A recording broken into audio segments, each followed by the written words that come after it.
గెలిచిన తర్వాత ఒకప్పుడు మనకేముండేటివి?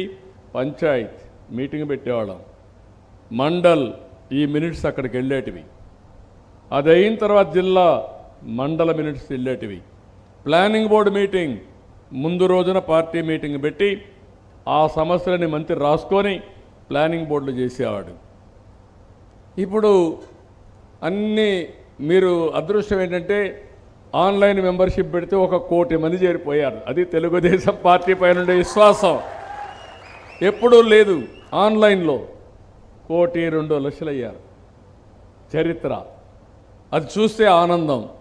కానీ మిమ్మల్ని మీటింగులు కూడా పెట్టలేదు ఫిజికల్గా. ఇప్పుడు నేను ఎంచోపైన ఆన్లైన్లో టెలికాన్ఫరెన్స్ తీసుకుంటారనుకోండి, కానీ ఆ ఆప్యాయత రాదు, అనుబంధం రాదు.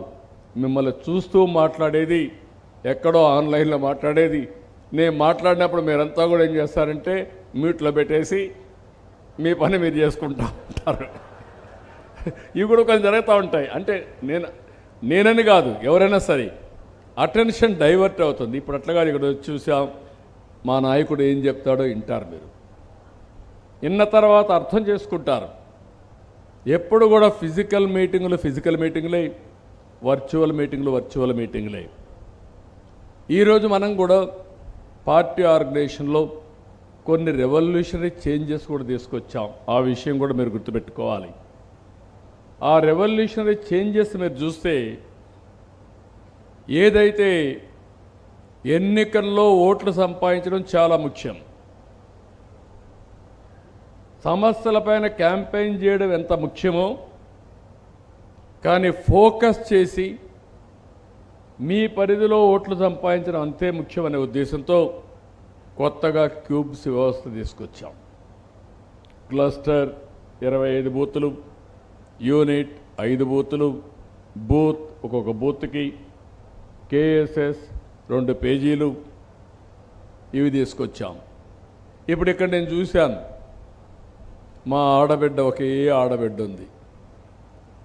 రేపు రాబోయే రోజుల్లో 33% రిజర్వేషన్లు ఉన్నాయి ఎమ్మెల్యేలుగా, 50% లోకల్ బాడీలు రిజర్వేషన్లు ఉన్నాయి. మీరు ఒక ఆడబిడ్డని ఇన్వైట్ చేస్తే రేపు ఎత్తుక్కోవాలంటే మీ ఇంట్లో వాళ్ళని పెట్టుకోవాలి మళ్ళా. అంటే నేను తప్పు పట్టలేదు, కనీసం పొలిటికల్ అవగాహన లేకపోతే ఈరోజు అంతర్జాతీయ మహిళా దినోత్సవ సందర్భంలో నేను మాట్లాడి మన పార్టీకి వస్తే 50% మహిళలు ఉండాల్సిన మీటింగు 1% కూడా లేదంటే ఏ విధంగా సమర్థించుకుంటామని అడుగుతున్నా. మీరు అవన్నీ ఎక్స్క్యూజులు వద్దు. నేను చెప్తున్నా, అంటే ప్రాక్టికాలిటీకి వెళ్దాం మనందరం. హౌ టు రీఓరియంట్, అందుకే నేను పెట్టాను. మొన్న ఎన్నికల్లో మీరు చూస్తే నేను ఒక ప్రయోగం చేశాను, సోషల్ రీఇంజనీరింగ్.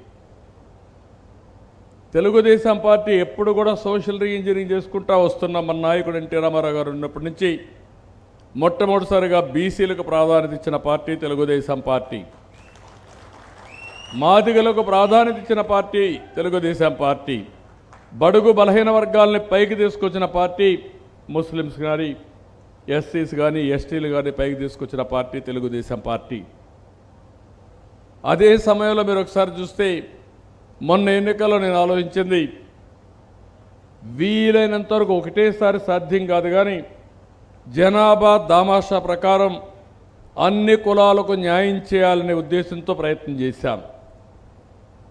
దానివల్ల మంచి ఫలితాలు వచ్చాయి.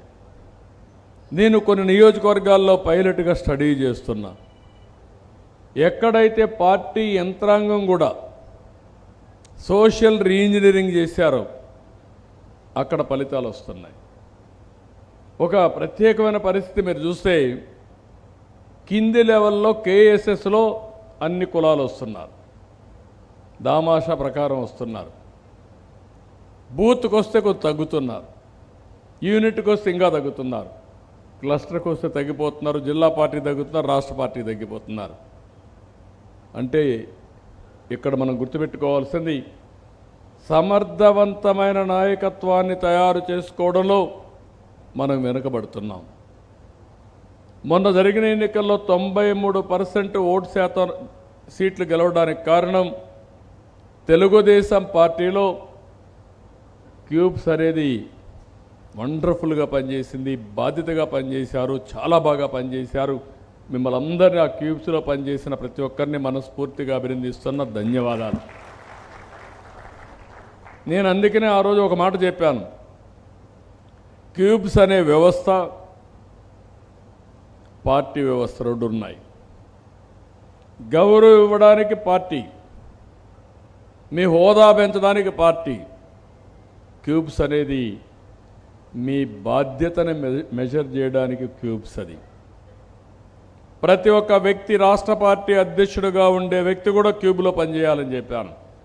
ఇప్పుడు అందుకే ఈ ఎలక్షన్లో మళ్ళీ చెప్పింది, రాష్ట్ర పార్టీ అధ్యక్షుడిని కేఎస్ఎస్లో నేను తీసుకోవాలి. ఆ 120 ఓట్స్ నేను తీసుకొని ఆ 120 ఓట్లతో అనుసంధానం చేసుకొని వాళ్ళని ఆర్థికంగా, రాజకీయంగా ఓట్ బ్యాంకును పెంచే బాధ్యత నాది.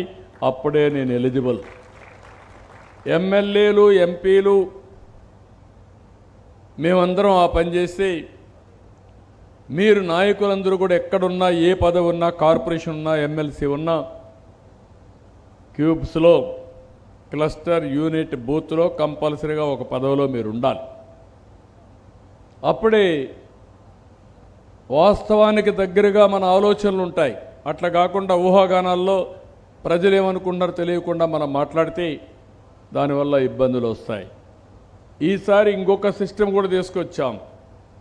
క్యూబ్స్ నుంచి కూడా సోషల్ రీఇంజనీరింగ్ చేయడానికి ప్రయత్నం చేస్తాం, నాయకత్వాన్ని తయారు చేస్తాం. మహిళలను కూడా ఒక ఆలోచించాం. ఎక్కడికక్కడ క్యూబ్స్లో వచ్చినప్పుడు, లాస్ట్ మైల్లో వచ్చినప్పుడు ఎవరైతే 2 పేజీలకు ఒకరిని పెడుతున్నామో ఇద్దరిని పెడదాం. ఒక మహిళ, ఒక జంట, ఇద్దరిని కంపల్సరీగా పెడతాం.